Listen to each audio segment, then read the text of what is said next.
Sejam todos bem-vindos a mais um bate-papo com Guilherme Silva falando de inclusão. Hoje, mais que especial, essa live programada para vocês, para a gente estar falando muito de inclusão. Um convidado mais que especial, vocês vêm acompanhando aí.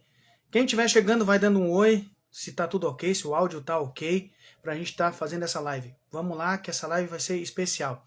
Não deixando de dizer aos meus amigos parceiros, Mamas Burger, parceirão do nosso projeto aqui, Regis Tatu, Eu Patrão Barbershop, muita gente para nos acompanhar aí, nos canais de YouTube também, temos aí meus grandes amigos Dark Nauta, estamos aí para somar hoje nessa live para vocês, uma pauta mais que especial, um momento gigante, sabe, gigante, porque é uma fala assim, bem um tema bem especial de pai para pai, um mundo atípico na nossa frente. Vamos chamar esse convidado aí, que é aguardado por muitos aí. Grande convidado, Lucelmo Lacerda, que está chegando aí para estar junto com nós. Fala um pouco dessa nossa vida, desse nosso mundo atípico. Vamos esperar aí o nosso convidado chegar, aceitar o nosso convite. Opa! Olha aí, tudo ok, tudo certinho. Ouvindo direitinho, Lucelmo? Tudo tranquilo, tudo redondo. Grande abraço, boa noite. Que bom, um abraço mais especial. Hoje eu estou realizando praticamente um sonho, tá?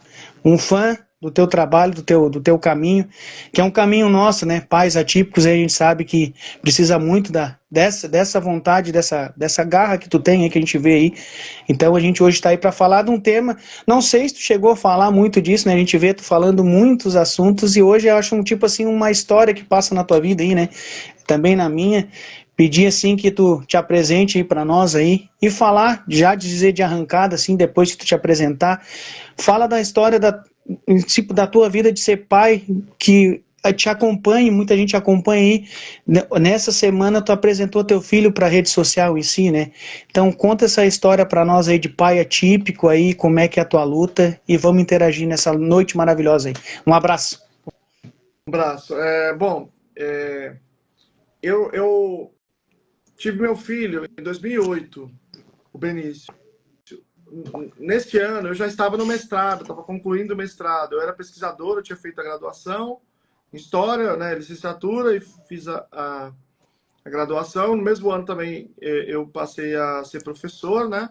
Na rede pública, já era professor há muitos anos, lá em outros lugares, mas efetivo na rede pública. E aí, quando ele nasceu, não havia nenhuma questão, assim, né?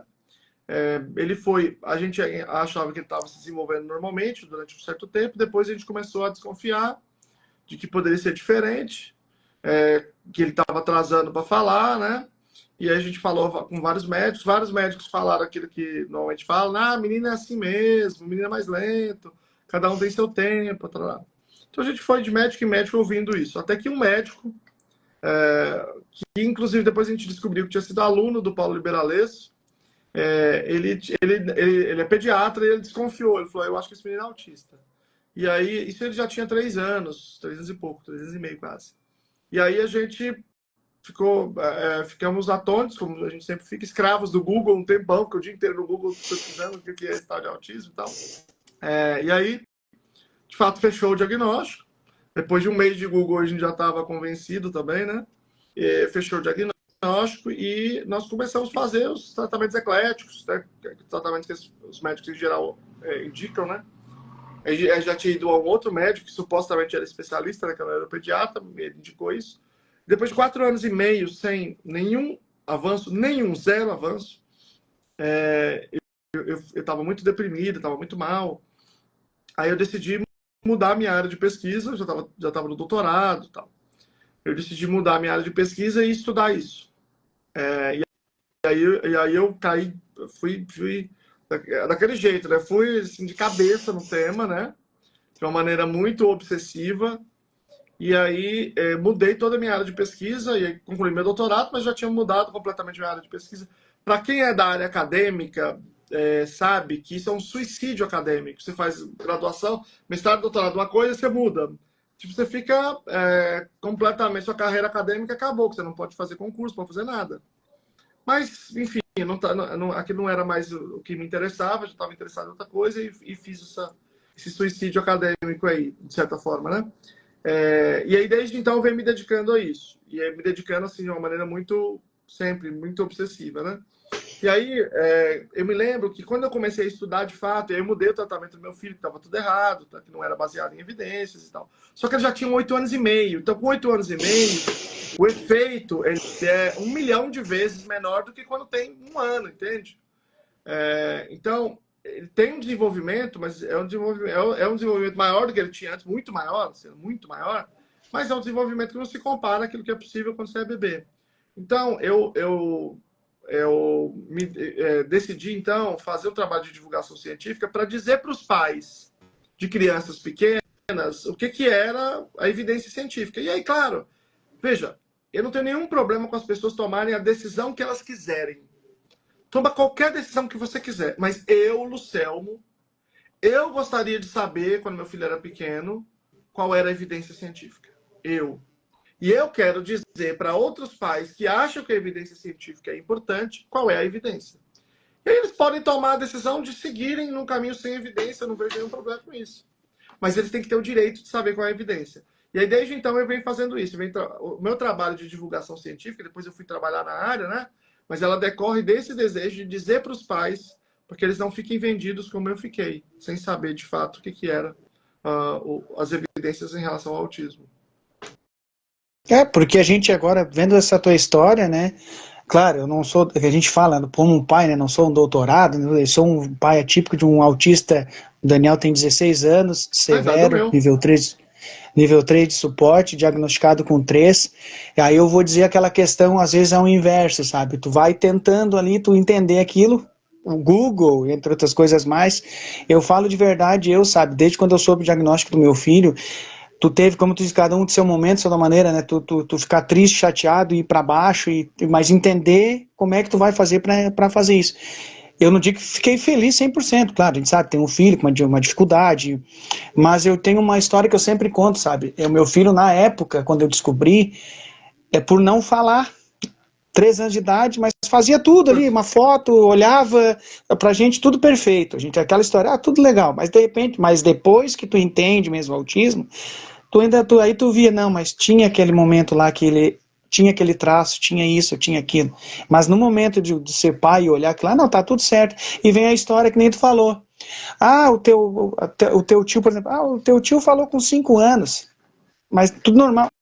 Não, mas tu pega lá aquela simpatia, a água da chuva, pega o pintinho e bota na boca. Não, mas isso tá errado. 1 ano e pouco, 3 anos sem mal falar, tem alguma coisa. A gente foi num neuro em Porto Alegre, né, que a gente foi. Graças a Deus a doutora Niura Rota, então é uma excelente profissional, assim, o Daniel foi diagnosticado que tem aquela história, né, Luciano? Às vezes tu vai consultar no neuro, né, lá tu vai no neuro, tu não é diagnosticado já na primeira consulta, vai lá, faz os procedimentos, manda uma lista ali vai para fono, vai para TO, depois retorna para a gente ver o que resolveram lá, para que se fecha mesmo o diagnóstico. Então, só que quando eu soube do Daniel como ele era, eu caminhei com meu filho no centro em Porto Alegre depois, receber o diagnóstico é um choque, claro, mas eu olhei para o meu filho aqui assim, peguei e olhei para ele, e olhei para frente, deu de coincidência numa loja assim, de produtos ortopédicos lá, que é cadeira de roda, muleta, todas essas coisas. Eu olhei pro meu filho, poxa, meu filho não fala.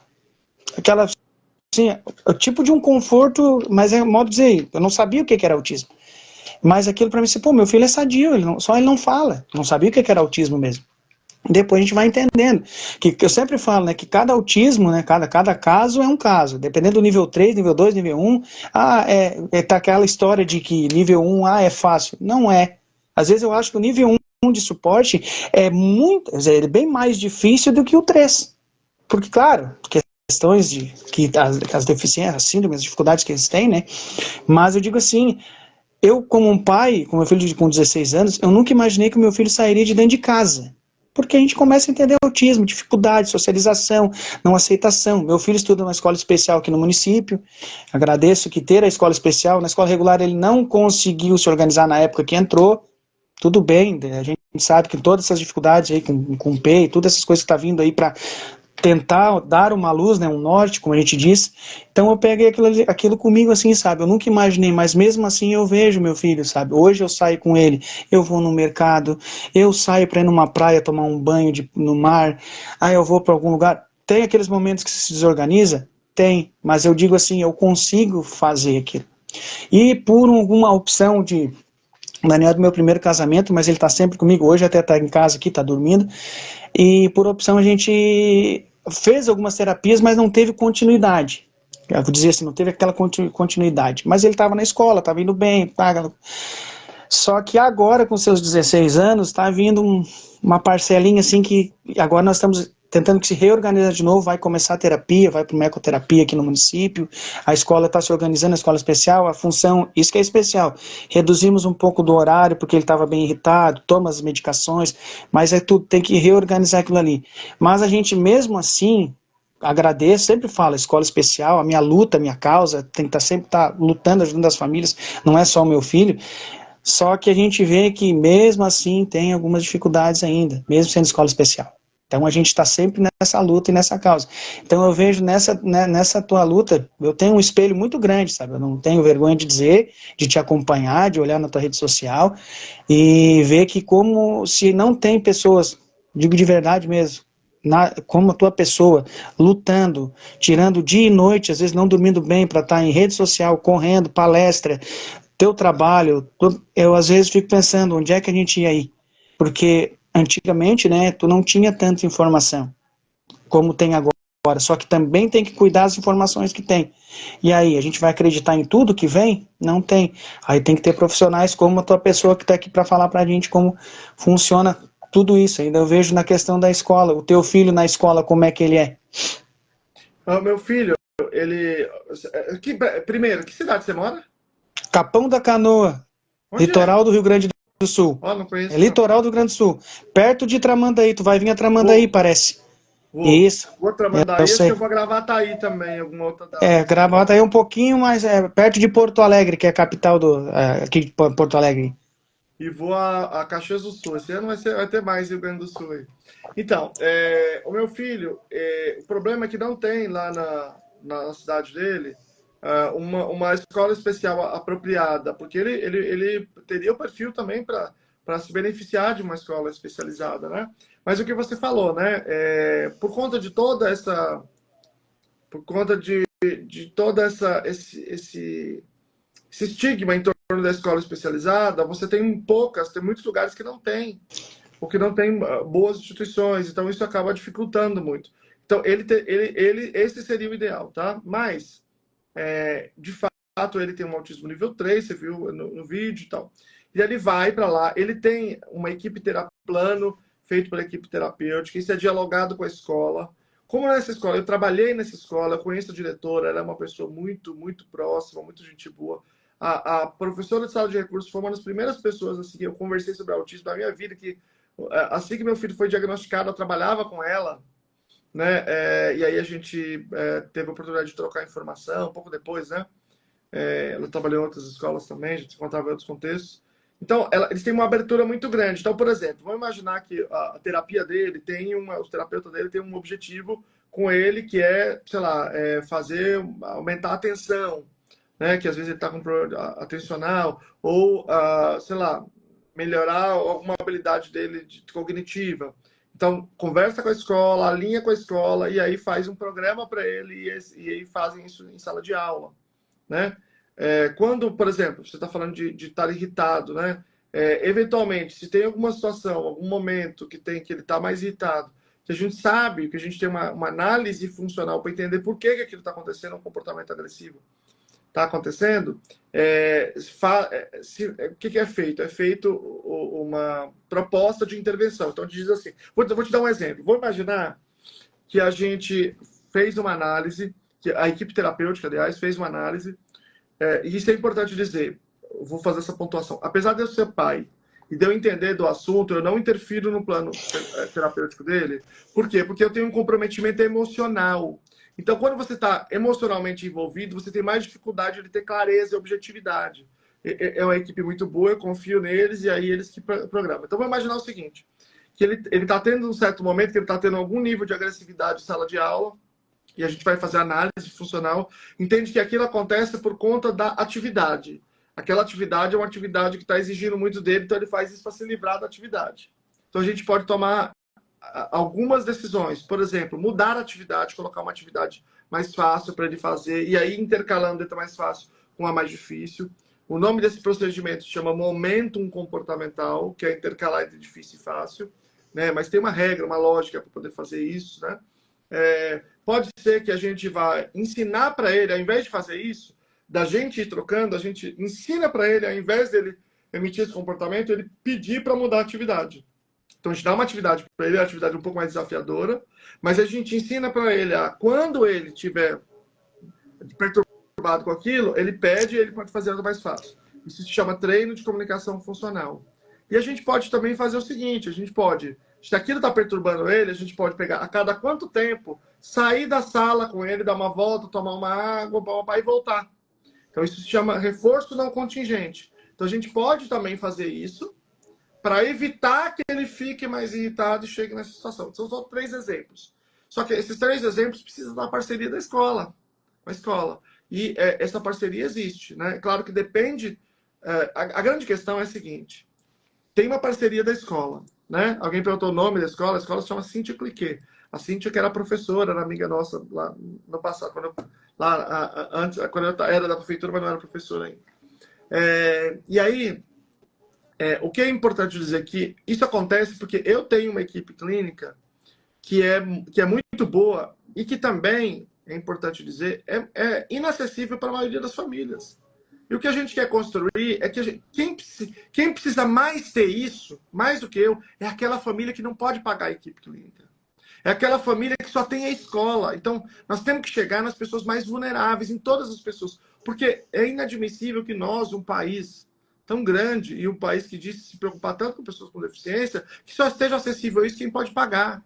Isso que é intolerável, entendeu? E é esse que é, digamos assim, a questão principal sobre a qual aqui me perturba, que me deixa acordado. Daí a gente vê como tu falou, né? As famílias mais vulneráveis, porque a gente vê assim, só depende, só precisa, só tem que a escola, né? E às vezes, que nem tu falou, que eu tenho algumas situações que acontecem, às vezes na escola, essa criança mesmo, essa família não tem nenhum alimento. Tu imagina, eu fico pensando, se já tá te faltando a comida em casa, tu vai para a escola, para te conseguir também ter essa criança, ter essa atenção, essa atividade, já é difícil. E aí a gente vê assim, tu acabou de falar de um país que eu sou uma pessoa assim que amo ser brasileiro e estava te acompanhando em uma live anterior, que a gente vê falar dos Estados Unidos, então a gente acaba ficando assim imaginando, poxa, se meu filho estivesse lá.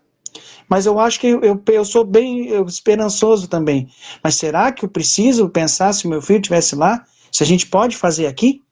Se um país grande, um país assim, de pessoas estudiosas, pessoa que pensa, eu digo assim, pensa assim, eu queria dizer assim, um Lucelmo aqui, não só um aqui hoje na live, vários, mas não é o Lucelmo. Todos, a gente, eu digo, nós pais, a gente pode ser um pouco, não, porque é tu querer entender e tentar ajudar. Porque a gente fala, políticas públicas, tu vai precisar, a gente fala, mas eu não gosto de político, gente, a gente vai falar assim, tu precisa. Claro. É dali que sai. É dali que sai. Uma escola especial, uma PAI, ou até propriamente a escola regular mesmo, tanto o ensino municipal como estadual também, esse dinheiro vem da onde? É do povo? Mas vem da onde? Distribui da onde? Do governo. É uma luta grande que a gente tem que fazer. E eu fico assim, eu tinha uma época que eu ficava totalmente ao contrário, sabe? Tava ficando assim, desesperançoso, sabe? Que tu luta pelo teu filho, e não é só, eu digo assim, não é porque eu sempre falo, eu não vou me promover. Eu não luto pelo meu filho, assim, eu tento dar um suporte para ele. Mas eu penso nas outras famílias. Eu sempre falo, hoje estou fazendo uma live contigo aqui, Luciano, mas eu sempre falo, esse projeto aqui, isso aqui não é meu. Esse bate-papo ele não é meu. É das pessoas que estão assistindo. É tu que é um convidado que está aqui hoje. Então a gente precisa dessas informações, sabe? E botar em prática. Eu sempre digo, informação a gente tem bastante, teoria a gente tem bastante, mas a gente tem que ter a prática também. Até uma mãe passou ali num comentário ali que as famílias, e às vezes acontece mesmo, não vestem a camisa também. Sim, Eu sei que tem o Guilherme, tem o Luciano aqui, mas poderia ter milhões de famílias lutando, correndo, brigando, que nem homologa Camilo aí, a gente está pedindo aí, ó, e vamos lá, vamos escrever, vamos bater lá, porque precisa, Você porque a sabe gente que vê isso. Você sabe que você está falando, eu tô me lembrando de uma situação aqui, né? Tem um livro muito bom sobre a história do autismo, chama Outra Sintonia, a história do autismo. Muito bom. Ele conta que a primeira lei de inclusão escolar dos autistas foi na Califórnia, nos Estados Unidos, foi na Califórnia. E o governador se chamava Ronald Reagan, depois ele virou presidente, né? E ele tinha sido ator, e aí ele virou governador da Califórnia, e ele deu uma declaração dizendo que ele ia vetar essa lei de inclusão. Aí, os pais organizados lá correram, descobriram o seguinte, que quem tinha apadrinhado ele para virar ator era um outro ator. Esse cara apadrinhou ele para virar ator e apadrinhou ele para virar político. Foi o primeiro cara a defender ele no meio da política.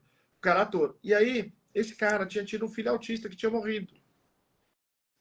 E aí eles foram atrás desse cara e chegaram para ele e falaram, ó, expuseram a situação, ele ligou pro Reagan, ele ligou e falou, quando o Reagan atendeu, o Reagan ficou louco, falou, cara, você nunca me ligou, que prazer te ver, nossa, você é o cara, você, pô, a primeira pessoa que acreditou em mim, ele falou assim, Reagan, obrigado, eu nunca te pedi nada, mas hoje eu vou te pedir, eu vou pedir para você para aprovar essa lei, porque essa lei é para as crianças que são como meu filho. Cara, e o Reagan aprovou por causa disso. E na foto, esse cara tá atrás. E o que eu tô querendo dizer? Eu tô querendo dizer o seguinte. As pessoas que estão aqui, e as outras pessoas que têm filhos autistas no Brasil, não tem um deputado, não tem um senador que não tem um amigo que tenha filho autista. Poderia falar isso para ele. Ô, deputado, eu tô te pedindo, pede pro ministro homologar, manda um ofício lá e pede para ele homologar. Não tem um deputado, porque não tem, olha a quantidade de pessoas, entende? Não tem um deputado, não tem um senador que não tem uma pessoa próxima dele que poderia fazer isso. Entende? É nesses lugares que a gente tem que chegar. Não sei, as pessoas que estão aqui, talvez algumas pessoas aqui têm amigos que estão bem posicionados, porque é o seguinte, toda vez que você vai mudar, tem oposição, porque tem interesses que estão sendo desafiados, entende? As coisas, da maneira que elas estão, elas atendem ao interesse de algumas pessoas. Então, toda mudança é difícil, a mudança é dura, né? Então, essa luta, ela é muito difícil, mas ela também tem possibilidades, tem potenciais. Nesse livro, eles contam não só essa história, mas contam outras. Aí depois teve outras histórias de direitos dos autistas nos Estados Unidos, e muitas delas foram por essa via. Sempre alguém bem posicionado que tem um filho autista que consegue. Por quê? Porque o discurso é o seguinte, qual é o discurso que se opõe a esse avanço? O discurso é o seguinte, se você respeitar o aluno, ele aprende. Se respeitou, ele aprende. Você não pode ter plano educacional individualizado e você não pode ter acompanhante. Não pode ter. Esse é o discurso. Porque isso piora. Qualquer pai, qualquer mãe sabe que isso é absurdo. Entende? Qualquer pai, qualquer mãe que conhece o seu filho, que conhece outros filhos, sabe que tem casos e casos. Tem casos que precisa de pouquinho apoio, tem casos que precisa de médio, tem casos que precisa de muito. Entende? Então, é muito mais fácil você... Embora tenha pais e mães também que não têm comprometimento, tem pai e mãe que não tá nem aí pros outros também. Tem, claro, qualquer público. Mas é muito mais fácil quando você tem esse diálogo, né? Há pessoas que de fato conseguem acesso aos lugares. Então, sempre tem alguém que a gente pode dialogar e que a gente pode trazer para essa luta. E os professores também sabem, como o André falou, os professores também sabem, exatamente. Os professores que estão em sala, eles sabem, com certeza. Mas é aquela luta que a gente vai ter diária. Eu sempre digo, é uma luta diária. A gente sempre fala que quando a gente acha que tá... A gente sempre fala pelo um filho nosso autista, hoje tá ótimo, ele tá super bem. mas no outro dia totalmente diferente, totalmente. Então a gente sabe que tu vai lutar todo dia. E a gente vê, é que nem tu falou agora, voltando à questão do senador, do deputado, do vereador.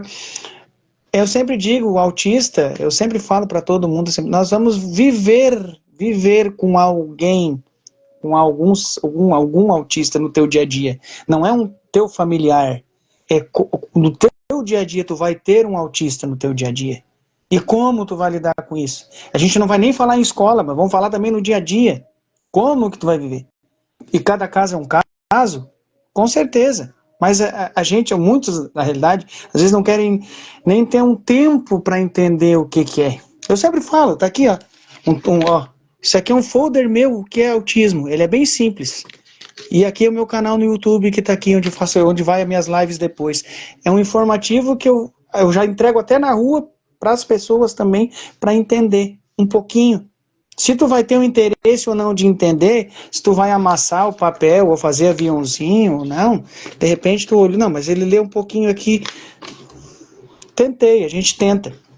Então a gente vê que eu sempre falo, isso aqui é uma coisa simples, é um papel, é simples, mas de um significado muito grande, de uma história de um pai, não só de um pai, porque a gente vê falar muito, assim, não a gente vê falar, ver um pai, aqui tem dois, que a gente fala que é ativo na luta, na busca, na ajuda dos filhos e das famílias também, não é fácil, porque a gente vê que muitos pais, quando sabe que o teu filho é autista, tu simplesmente vira as costas para a esposa e a mãe vira solo e se vira com escola, se vira com terapia, se vira com o que der e vier, e aí, como é que a gente faz? E assim, você tá, por exemplo, você entrega o panfleto. Se você entregou 1000 panfletos e uma pessoa leu, isso esclareceu aquela pessoa, quando você faz a conta de quantos nós somos, quantas famílias são, você já fala assim, dá para converter o mundo inteiro, né?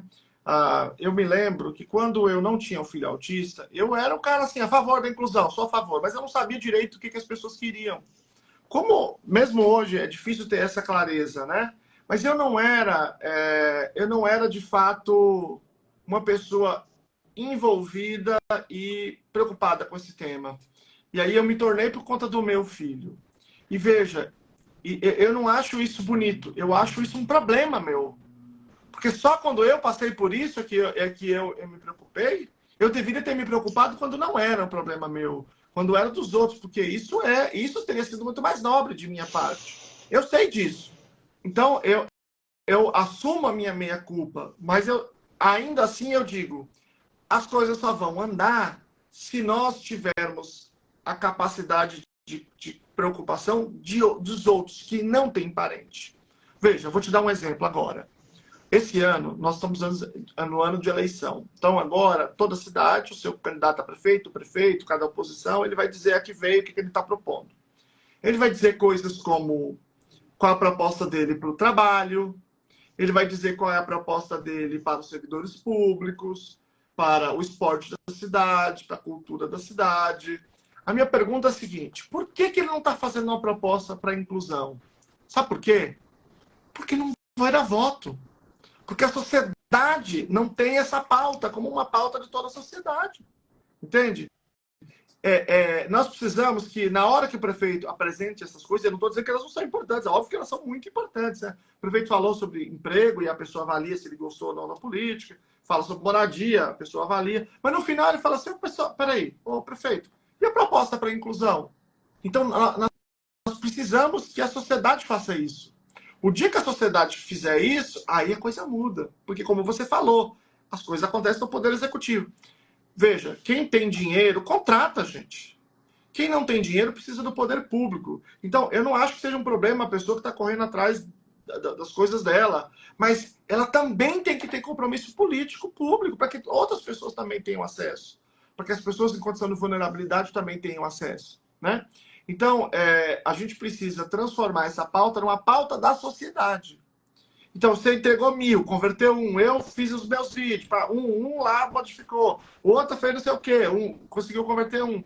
Então é isso, é o trabalho de formiguinha que faz tantas pessoas estarem engajadas nessa causa. Muitas delas, ainda nós estamos conseguindo, pessoas que não têm parentes, mas que estão engajadas porque veem como ela é importante, né? É, e é bem assim mesmo, porque a gente que nem tu falou, eu sempre, isso é uma história que eu falo também sempre. Tudo isso que eu faço, tento fazer, a pessoa que eu sou e me tornei, vou cada vez evoluir mais. Eu sempre falo, meu filho é autista, se eu não tivesse ele, aí vem aquilo que eu entendi antes ali. Se eu não tivesse ele, eu não seria a pessoa que eu sou agora. Eu não estaria me preocupando com várias situações que eu tento ajudar o próximo. Se eu não tivesse meu filho, eu não estaria falando de inclusão, não estaria fazendo uma live aqui, não estaria ajudando a pessoa lá. Poxa, eu precisei ter ele. Acho que não precisa, não é só eu, estou dando um exemplo. As outras famílias também, outras pessoas, não precisa. Olha aquela pessoa do lado, a empatia, tenta olhar aquela pessoa lá e tentar ajudar de uma forma. E eu sempre digo, eu aprendi e a gente ouve muita coisa, sabe, Luciano? Assim, às vezes, muitas vezes a gente ouve do ser humano que tu quer te promover com algo. Tu tem o teu filho, mas tu quer fazer que, tu tá aí te aparecendo. Gente, eu sempre falo, esse momento hoje, 9 e pouca da noite, quase 10 horas da noite, por exemplo, aqui, eu poderia estar sentado vendo a televisão, meu filho, ou deitado do lado dele, olhando ele ali, admirando. Mas eu tenho um prazer de estar falando de inclusão, de autismo, de mesmo às vezes estando cansado, porque eu sei que eu aprendi que eu preciso estar. Eu meio que se tornasse uma obrigação. Eu tenho que, enquanto eu tiver vida batendo no coração, eu vou estar falando de alguma maneira, porque precisa. Um dia eu acredito, a sociedade vai ser diferente. A gente vê, parece não, mas eu ainda acredito que vai. É que nem tu acabou de dizer, questão da política. O dia que a política também entender que a inclusão ela tem que estar na pauta, ela tem que estar. Ó, tu quer ganhar um votinho, tu vai. Porque é exceção. Eu posso falar aqui no meu município, em Capão, tem uma amiga minha que quando foi candidata se reelegeu, vai se tentar se reeleger agora como vereadora. Ela veio falar comigo que ia lutar pela inclusão, e não era nem promessa, era pré-candidato, mas eu vou ter inclusão, e ela sabia que eu tinha meu filho autista. Eu falei para ela, tu não ganhou meu voto, tu ganhou um ponto, eu vou entender o que tu quer. E falei de verdade para uma pessoa, uma amiga, uma pessoa sensacional. Só que quando tu vê o lado político, tem gente boa, tem gente boa, mas também tem gente que quer só te aproveitar, pegar a onda, como a gente diz, né? Vamos pegar a onda do autismo, que ali a gente ganha o voto e depois, 4 anos vai bater no gabinete, não precisa nem bater aqui que eu não vou nem ouvir, nem sei quem é. Então a gente vê que ainda existe aquela esperança de tu ter uma pessoa do meio político que entende o teu lado, entende a inclusão e luta. E aí, por incrível que pareça, que nem tu disse que aí essa pessoa que eu posso dizer assim, ela até nos 4 anos já fez projetos sobre autismo aqui no município, aprovou lei, e aquela coisa, e trabalhando nisso. Fazendo as outras situações, cultura, educação, saúde, tem que fazer também, é o trabalho dela, mas também lutou pela inclusão e continua lutando. Que isso é que nem tu diz, é primordial, eu penso assim, ó, quando entrar na pauta, a sociedade entender e entrar na pauta na questão da gestão pública, no poder político, assim, no executivo e no legislativo, que tem que a inclusão, o autismo, ou todas as síndromes de deficiência, eu sempre falo isso, muda. E assim, eu não sei se é porque eu tenho isso comigo, sabe? Quando tu vê uma situação que uma lei aprovada, essa luta do homologa Camilo, que a gente está vendo aqui, eu estou acompanhando, a gente está fazendo campanha, sabe? Tu te sente assim, uma esperança, agora acho que nós vamos ter tá tendo um rumo, estão vendo a causa, estão vendo a nossa luta, estão vendo que tem que ser feito.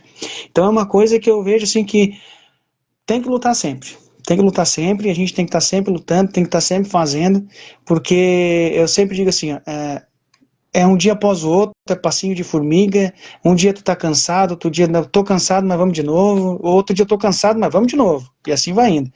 Mas é de muita importância. Ô Luciano, outra coisa aqui, ó, até veio uma pergunta, eu vou aproveitar aqui, que é a tal da pergunta, é a pergunta que tu não quer, o quanto o PEI impacta as famílias? Eu vou resumir assim: se não tem PEI, não tem educação inclusiva. Entende? Não existe, nós não conhecemos educação inclusiva sem PEI.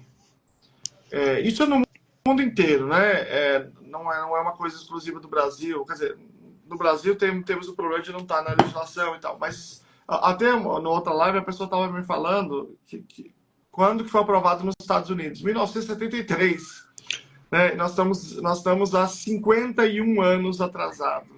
E não é nem lei agora. Então, assim, é uma coisa absurdamente atrasada. Mas o PEI é o que garante o olhar para aquele indivíduo. Porque se eu não tenho PEI... Vou dar um exemplo.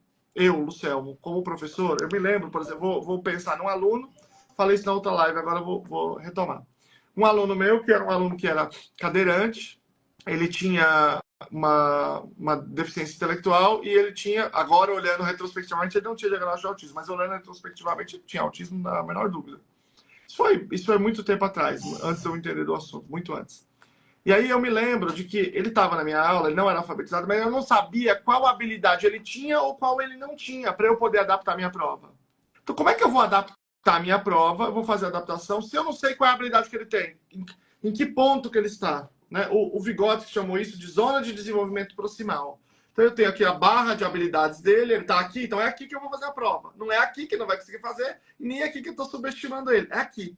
Mas como que eu ia saber que ele estava ali? O professor regente. Não é possível o professor regente saber, é impossível, ele precisa de uma avaliação. E a avaliação vai dar para mim as diretrizes para a adaptação. Né? Então, isso permite que o professor faça a adaptação e esse indivíduo sempre fique nessa barra aqui. Porque se o professor se o professor não tem avaliação, se ele puser aqui para cima, o indivíduo ele não vai fazer, ele vai ficar frustrado e tem grande chance de ele apresentar comportamento de crise. Se ele botar aqui, esse indivíduo também vai ficar frustrado, também tem chance de apresentar comportamento de crise porque está sendo subestimado. Ele não está fazendo nada, ele não está aprendendo nada, não tem desafio nenhum. Né? De toda sorte, ele não vai aprender, porque ele está aqui, mesmo que ele não tenha crise. Então, ele tem que estar aqui, exatamente. Então, o PEI, ele é um mecanismo fundamental para garantir que esse indivíduo tenha essa individualização do processo. Né? Então, sem o PEI, você tem altíssima probabilidade, pode acontecer caso muito específico em que isso não aconteça, né? Mas você tem altíssima probabilidade das pessoas fazerem atividades que são aleatórias. E aí uma atividade aleatória tem a probabilidade muito próxima de zero de dar certo. Né? E é isso de fato que tem acontecido. Entende? Aí, deixa eu só responder. A Lana perguntou, a nota técnica número 4 do MEC já não garante atendimento especializado para o autista? Não. A nota técnica número 4, ela só diz o seguinte, tá? E nós colocamos a nota técnica no parecer. Ela diz que a pessoa, qualquer pessoa com público-alvo da educação especial, ela não precisa do diagnóstico médico para receber o apoio de educação especial. Ele precisa de uma avaliação pedagógica. Então, por exemplo, eu tenho um aluno ali que eu tenho, por exemplo, no caso de um autista, né, eu tenho uma clareza ali de que ele tem comportamentos típicos do autismo, né? Mas ele não tem laudo. Por quê? Porque é muito difícil conseguir um laudo no Brasil, muito difícil. Né? Os médicos demoram muito, as consultas são para meses, às vezes anos depois e tal.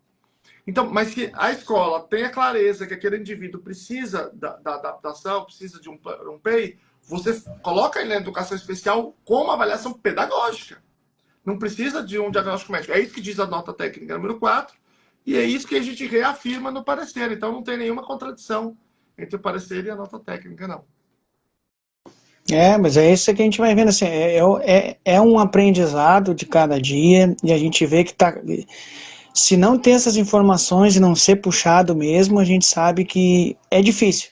Mas eu sei que acompanhando e vendo o que está sendo feito agora, né, Luciano, a gente vê que eu vejo um norte, né? Agora eu vejo sim um norte. Assim, agora o negócio ele pega, vai no eixo, e a gente fala muito em questão, que nem tu falou, né? Em questão de ano, tem mais isso, né? É um ano eleitoral, né? Então é mais uma coisa que muitos, né?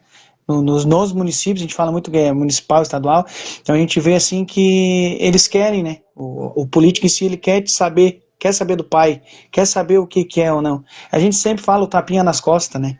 Mas eu penso naquele jeito assim, não precisa ser o tapinha nas costas. Tu tem 4 anos para vir me perguntar como é que eu tô. A família, como é que ela tá.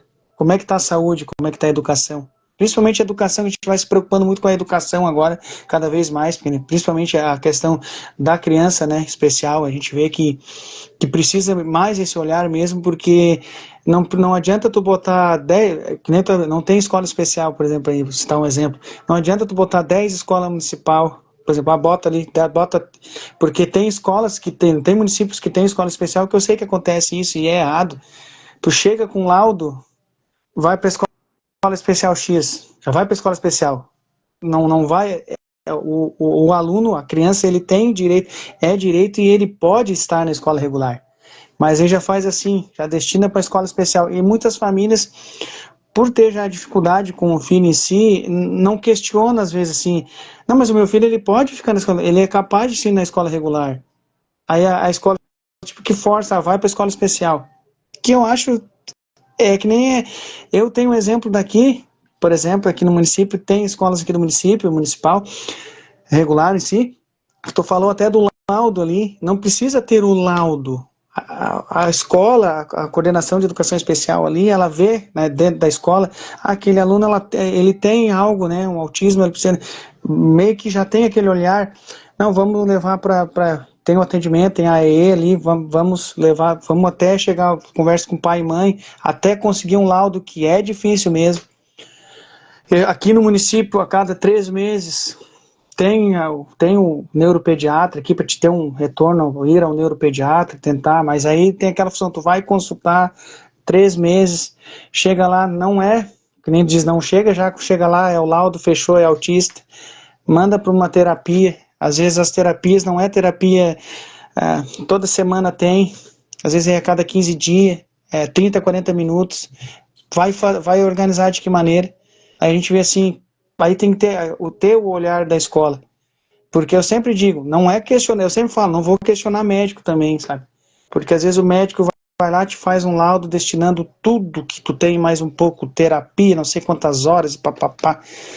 Não é questionar também, mas será que também essa criança, ela precisa de tudo isso, de hora também? Porque eu digo, uma terapia para uma criança, eu penso assim, um adolescente, tem que ver também o que ele vai precisar mesmo.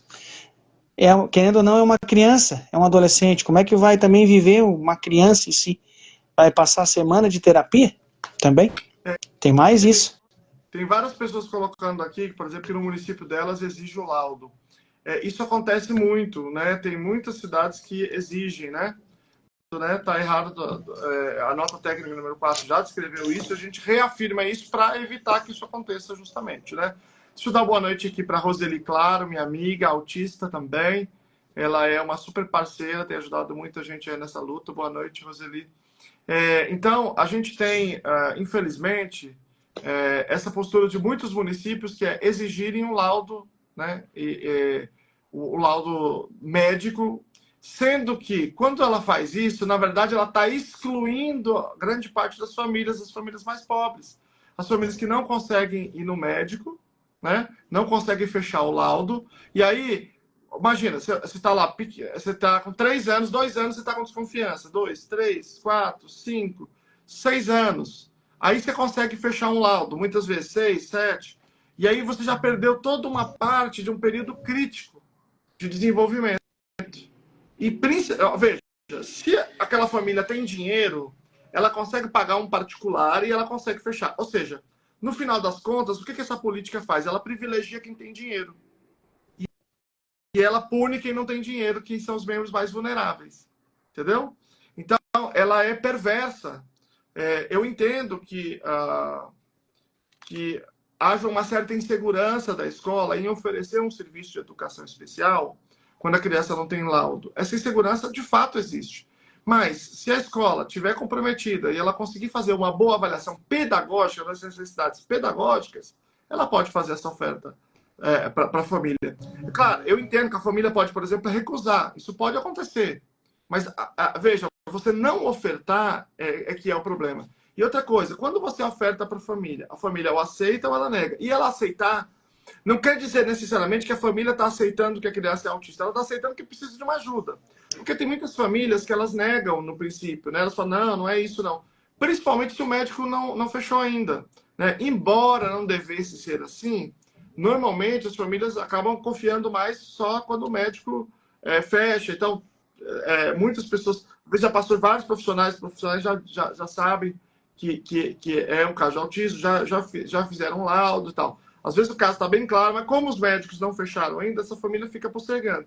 E aí você faz uma oferta de um apoio de educação especial para elas, pode ser muitas vezes que elas fiquem meio assim, e pode ser que elas neguem, mas pode ser que elas aceitem também. E aí a criança tem a oportunidade de ter esse apoio ali menor. E quando a família aceita, ela não está subscrevendo necessariamente que é autista, só dizendo, não, tudo bem, eu aceito aqui. Talvez são coisas diferentes você oferecer educação especial e você classificar o indivíduo neste ou naquele diagnóstico. Não é esse o papel da escola. É como a gente vê em toda essa luta, né, Luciano, assim, eu tenho uma coisa que, como eu te falo, né, que eu vou te acompanhando, né, agora não é que vai fugir do assunto, porque é de pai para pai mesmo, né, em toda essa tua luta e tudo isso que vem passando, que tu vem passando, né, tem o teu filho, a tua história, a tua família em si, né, tua esposa, tudo, e nesse meio disso tudo, tu também é autista. Como é que foi tu saber disso também, teu diagnóstico? Então, quando eu comecei a estudar autismo, por conta do meu filho é nível 3, né? Então eu comecei muito focado nisso, preocupado com isso, interessado nisso e tal. Depois eu comecei a fazer esse trabalho de divulgação científica, eu comecei a conhecer pessoas autistas nível 1. E comecei a estudar sobre o nível 1. A primeira pessoa que levantou essa hipótese foi meu irmão, em relação a ele mesmo. Aí ele falou, Selma, eu sou isso aqui. Eu vi aqui, eu fiquei a madrugada inteira olhando, de manhã ele me acordou falando isso. Aí eu vi isso aqui, eu já fiz todos os testes na internet, tal. Eu falei, não tem nada a ver isso aí é outra coisa. Aí eu comecei a olhar, meu irmão também tem diagnóstico, né? Aí comecei a olhar, comecei a perceber, e aí, num certo momento, eu decidi fazer a minha avaliação diagnóstica. Procurei uma médica muito qualificada, a doutora Raquel Del Monde, que tem uma história muito grande nessa área, tem muita experiência com autistas adultos, né? E aí eu a procurei, e aí a gente marcou para fazer o processo de avaliação. E eu lembro que na época foi uma coisa muito engraçada, porque eu tinha comentado com a minha mulher assim, olha, eu acho que eu tenho algumas características e tal. E aí ela riu disso. E aí eu fiquei muito chateado com essa risada. Muito. Assim, foi um motivo assim de quase uma depressão, assim. Porque eu achei que ela tivesse menosprezando a minha compreensão sobre mim mesmo. Depois, ela me disse que não era o contrário. Que ela achava que eu era tão autista que eu estivesse brincando. Quando eu falei que tinha algumas características. Ela falou, algumas características, né? Você tá achando que tem algumas características, né? Eu achei que ela estivesse subestimando, mas era o contrário. Ela tá dizendo tipo assim, olha, só você que não sabe, todo mundo sabe. Eu acho. Inclusive, as pessoas que eu conhecia, muitas pessoas depois me disseram, quando eu publiquei, elas me disseram que elas achavam que eu já tivesse há muitos anos, só que eu não falasse sobre, só que eu não gostasse de falar.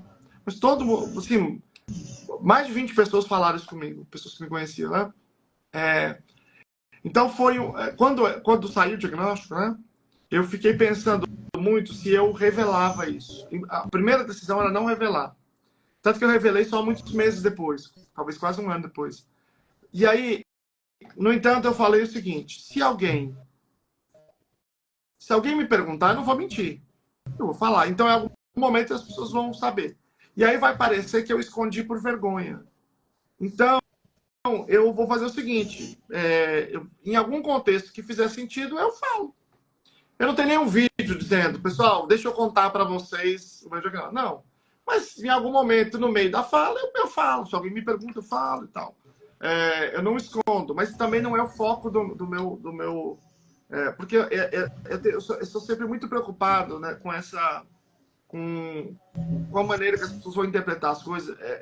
Eu lembro que uma vez, uma das coisas que eu tinha preocupação é que tudo tem pró e contra, né? Uma vez uma mulher escreveu assim num vídeo meu.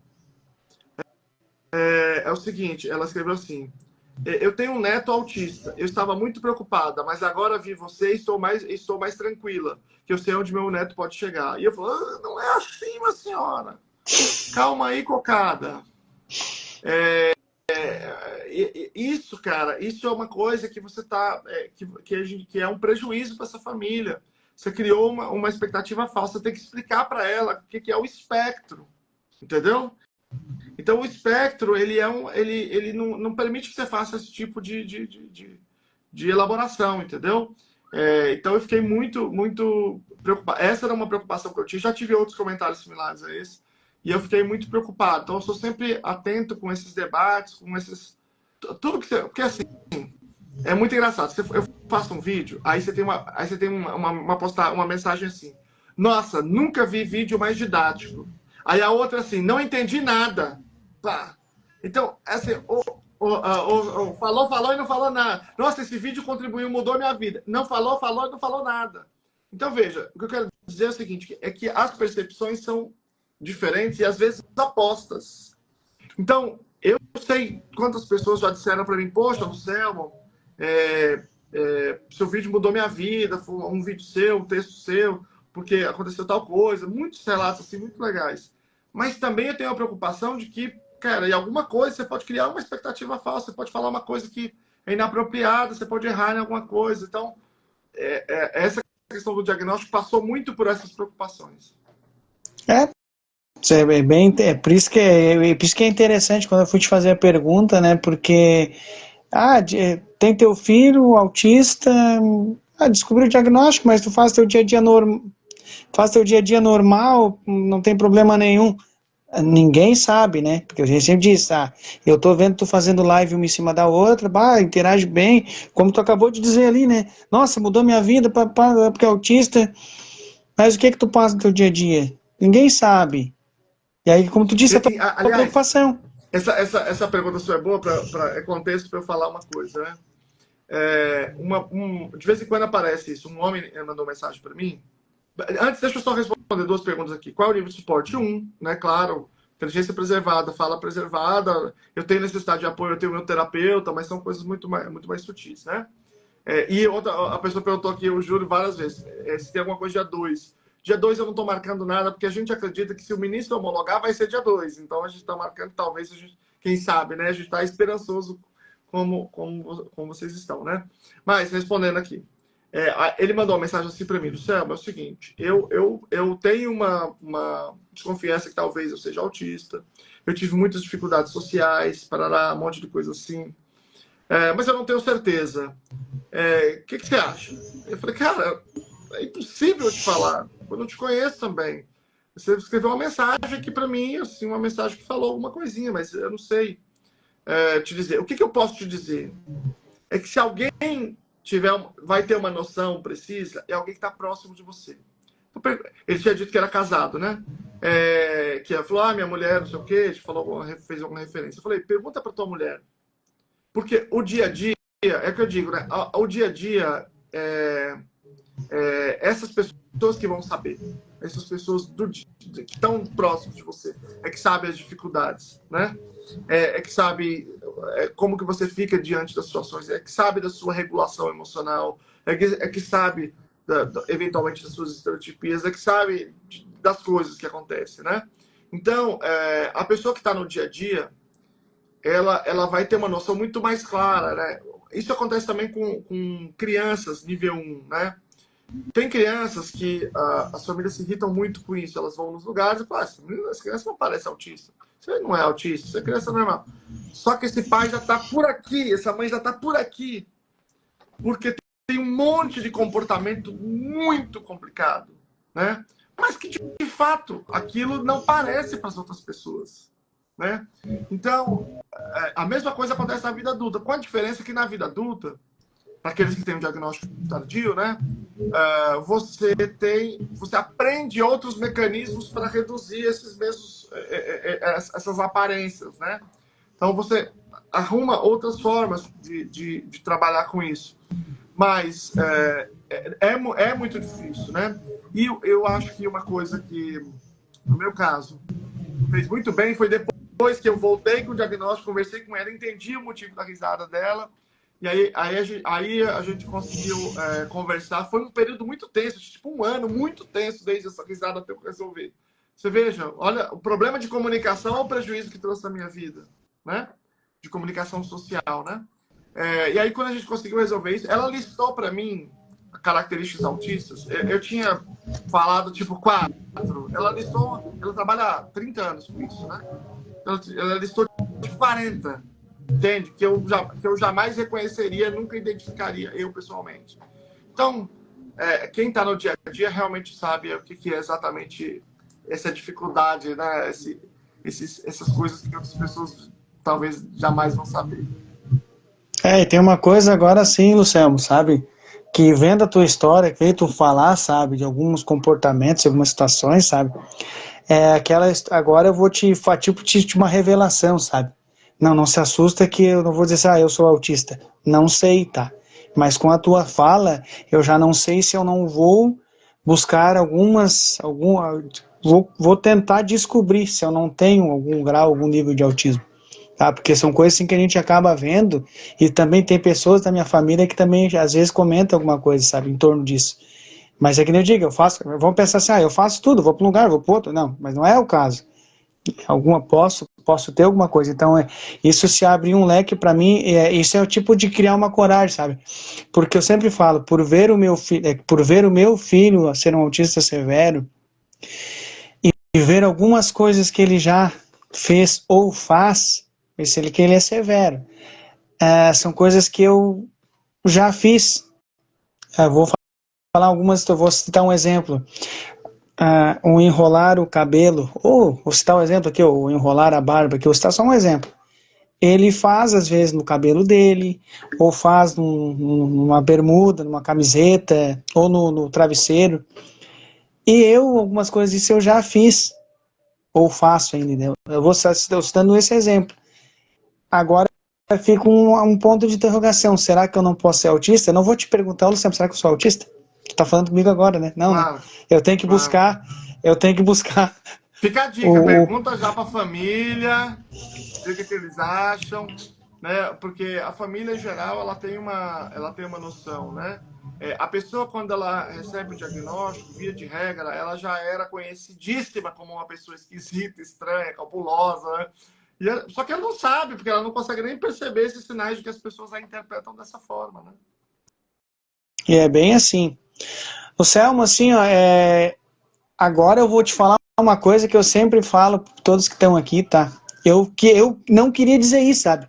Chega um ponto que eu quero dar o finalmente, agradecer aí pela presença, e eu dizer adeus, tchau, ou até breve. Eu não gosto disso, porque quando eu estou conversando com os convidados, eu gosto de vamos embora, porque é muito bom ter o conhecimento e ter essa conexão de estar conversando em torno de um assunto que é muito importante. Mas eu sempre faço uma pergunta, ela é simples, não é simples na realidade. O que tu espera da inclusão? Não é simples, né? Eu não sei.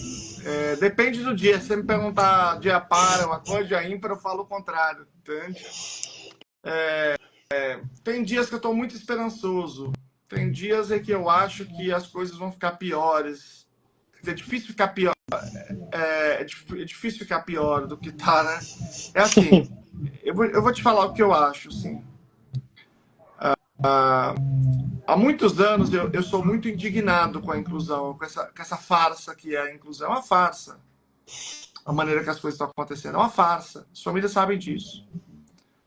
Eu venho muito indignado com isso. E as oportunidades de fazer as coisas. Veja, eu tenho a oportunidade de fazer as coisas acontecer para o meu filho, mas isso não resolve. Eu tenho uma. Isso é muito forte em mim, essa indignação, né? E agora houve uma conjunção de forças tão maravilhosa, de astros, para que a gente pudesse fazer o Parecer 50 e que ele pudesse estar numa posição em que ele pode se estabelecer no Brasil, que eu acho que um alinhamento como esse só vai demorar 30 anos para acontecer, de verdade, realmente. Porque os interesses são muito poderosos, cara.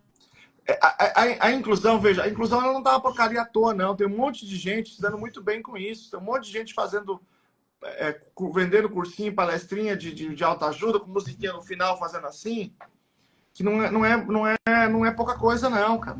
Tem muita gente. Então, o que eu acho é o seguinte, ou vai, ou racha.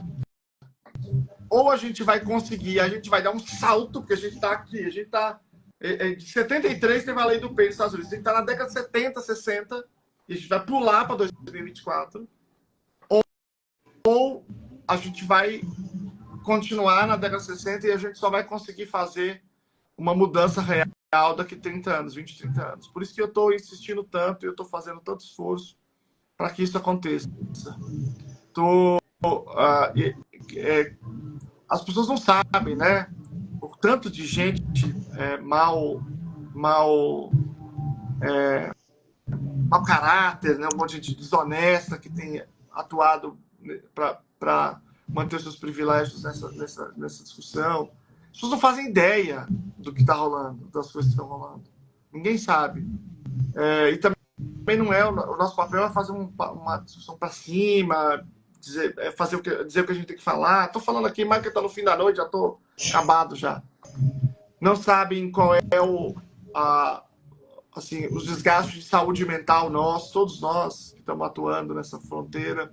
Então, o que eu digo é o seguinte para as pessoas. Eu acredito que se sair a homologação, vai sair principalmente em abril. Então, é força total agora. Hashtag homologa Camilo, lá no perfil do ministro Camilo Santana Oficial, em todas as postagens, homologa Camilo. Aí eu peço para as pessoas, para quem tiver uma relação com o caso, sou pai, mãe, meu filho precisa, hashtag Camilo, sou professor, hashtag homologa Camilo, né? Então, é isso. E quem tiver conhecimento em deputados, senadores, procure-os, porque eles fazem muita diferença, eles têm um papel muito grande nesse processo. É isso. E quero agradecer pela sua disponibilidade, pelo seu convite. A gente conversou ontem um pouquinho no Zap também, né? É um prazer poder estar... Apesar de ser muito desgastante, é um prazer poder estar compartilhando com todas as pessoas que estão aqui. Essa é a nossa luta, essa é a nossa esperança. Com certeza, Luciano, com certeza eu quero ter o prazer de te conhecer pessoalmente, como eu sei que tu vai vir a Tramandaí, a gente vai estar divulgando também a tua presença aqui, e eu quero estar, com certeza, te conhecendo pessoalmente, porque foi um prazer enorme estar aí junto conosco nessa noite aí, e muito obrigado mais uma vez. Fica com Deus. E abraço todo mundo aí, gente. Tchau para vocês.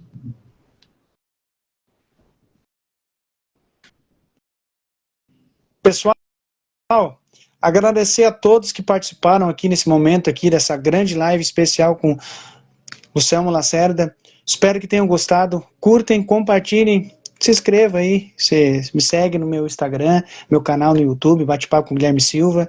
E vamos lá, hashtag homologa Camilo, e se Deus quiser a gente vai cada vez fortalecer mais a nossa inclusão. Um abraço para todo mundo, fiquem com Deus, e como eu sempre falo, Bate-Papo com é para vocês. Um forte abraço.